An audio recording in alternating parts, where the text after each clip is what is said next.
Good day, everyone. Today, we are celebrating another opportunity for learning.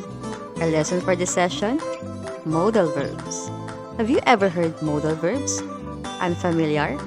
Let me give you some clues.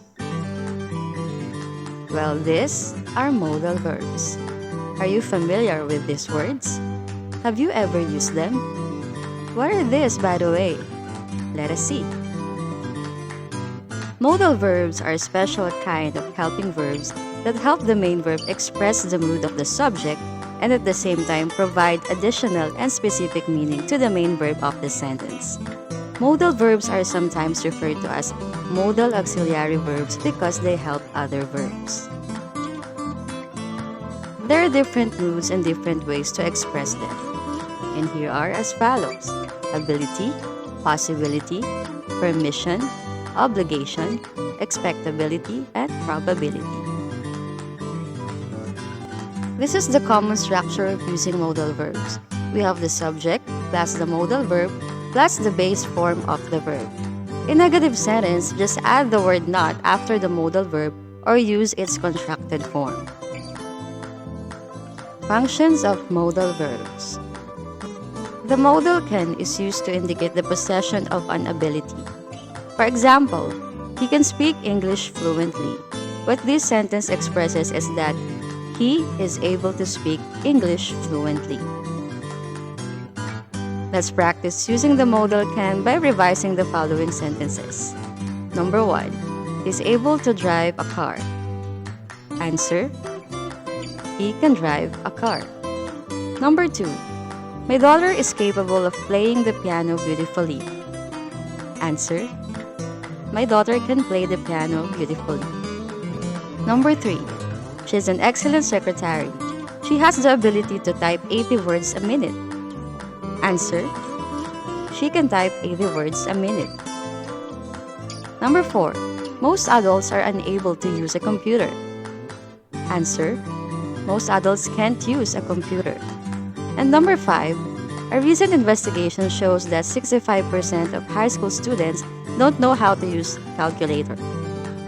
Answer: a recent investigation shows that 65% of high school students can't use a calculator.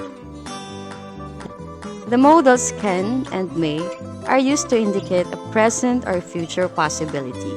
Let us have this example.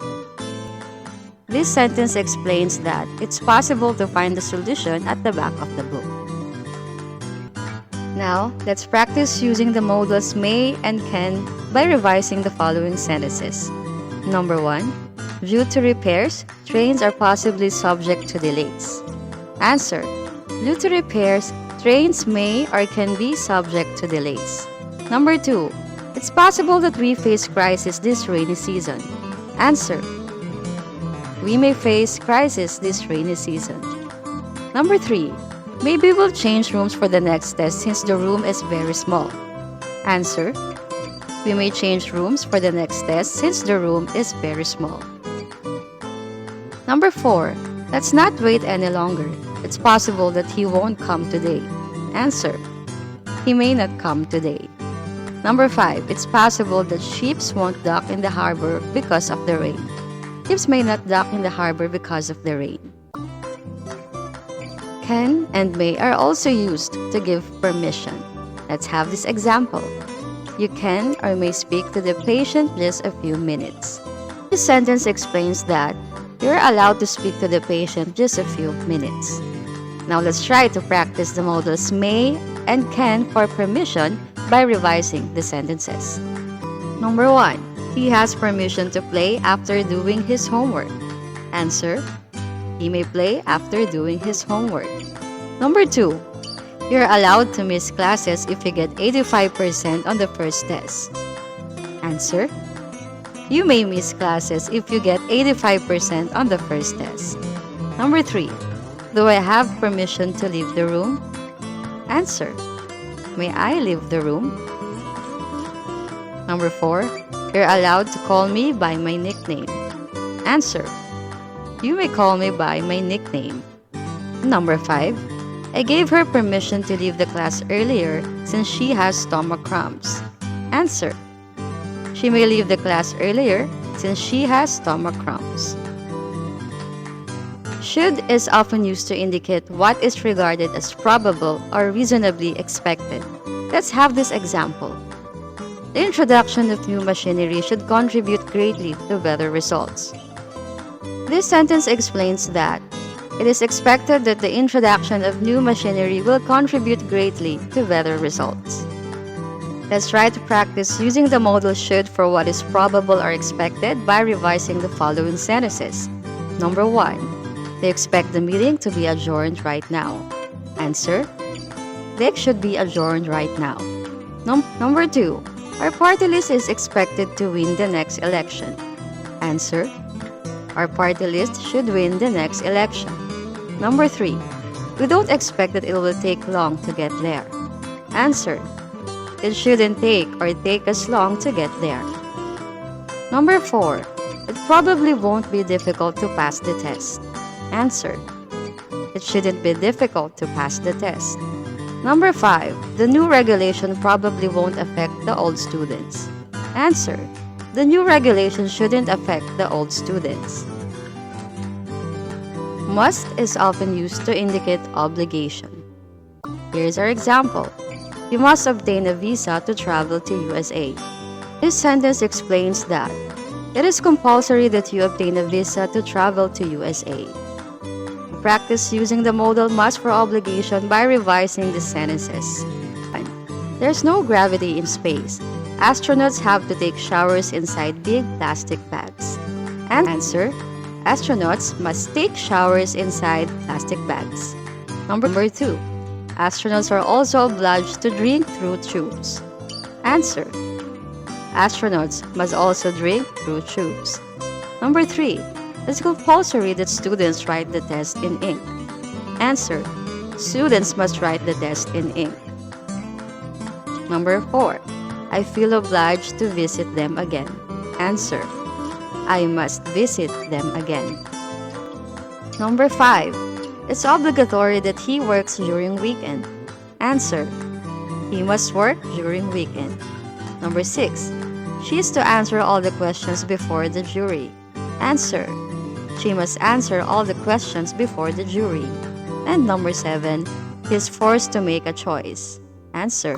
He must make a choice. These sentences are wrong. Correct the mistakes. Number 1. He can playing tennis very well. How do we correct this? He can play tennis very well. Number 2. We must to hurry or we'll be late. How do we correct this? We must hurry or we'll be late. Number 3. At the meeting tomorrow, he may mention the problem. Answer. At the meeting tomorrow, he may mention the problem. Number 4. He's been here for hours. He must have been tired. How do we correct this? He's been here for hours. He must be tired. Number 5. She should know the answer. Correction. She should know the answer. We also have other modal verbs with the following functions. We have could, shall, will, would, might. We use could to express possibility, past ability, making suggestions and requests. While shall and will are used to indicate future actions, predictions, making decisions, promises, offers, and requests.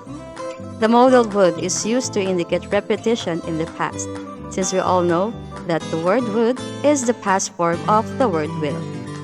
And might is used to express unlikely or uncertain possibility. We also have here what we call semi-modal verbs or marginal modal verbs. We have there, need, is to, and ought to. Not all sources agree on the complete list of the semi-modal verbs, but these 4 are the widely considered standard set. These are considered semi-modal verbs because they function in much the same way as modal verbs.